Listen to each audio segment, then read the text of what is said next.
St. John's Trunk Bay, part of the Virgin Islands National Park, was recently voted the most beautiful beach in the world, again.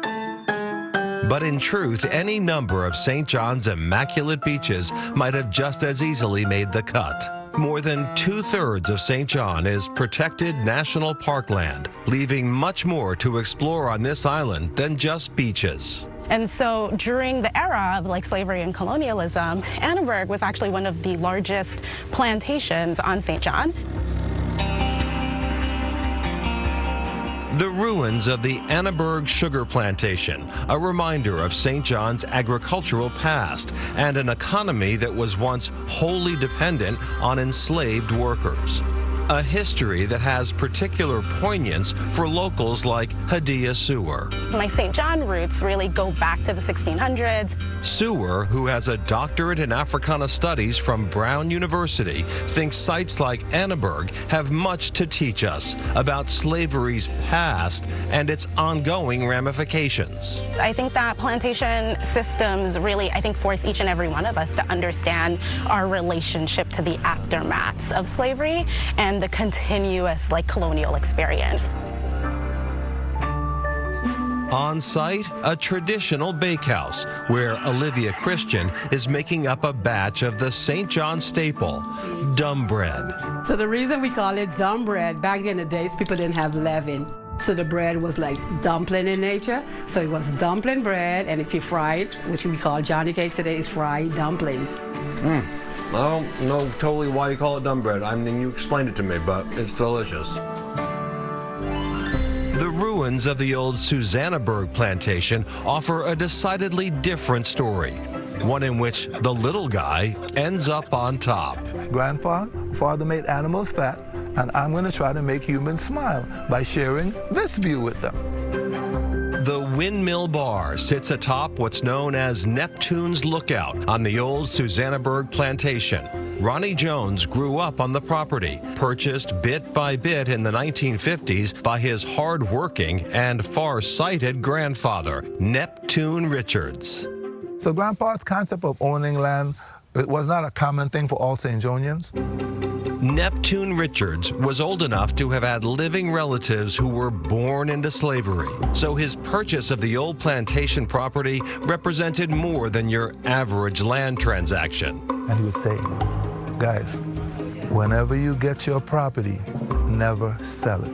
Ronnie Jones was working the farm he'd inherited from his grandfather when Hurricane Irma roared through St. John in 2017. It left both devastation and an unforeseen opportunity. But then the storm also opened this view behind me.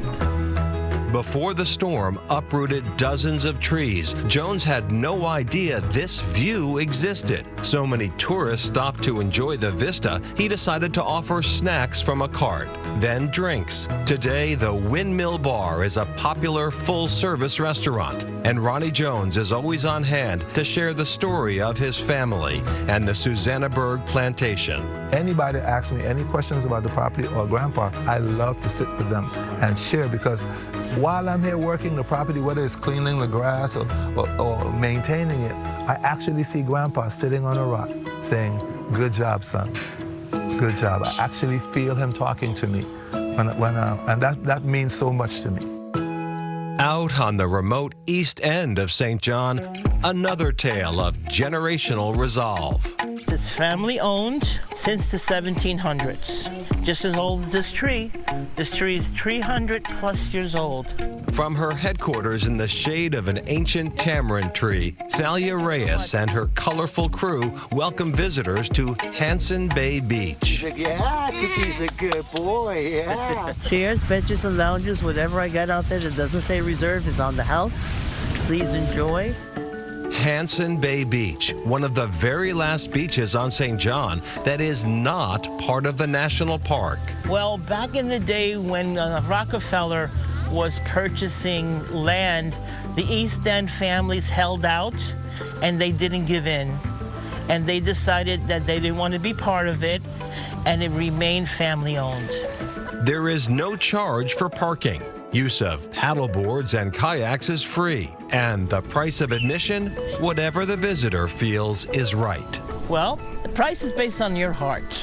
What you feel is fair, and they are very generous, and we are very grateful for each one of our constituents that come through here. This is one of the smaller islands, the jewel of the Caribbean, and we are so blessed to be here.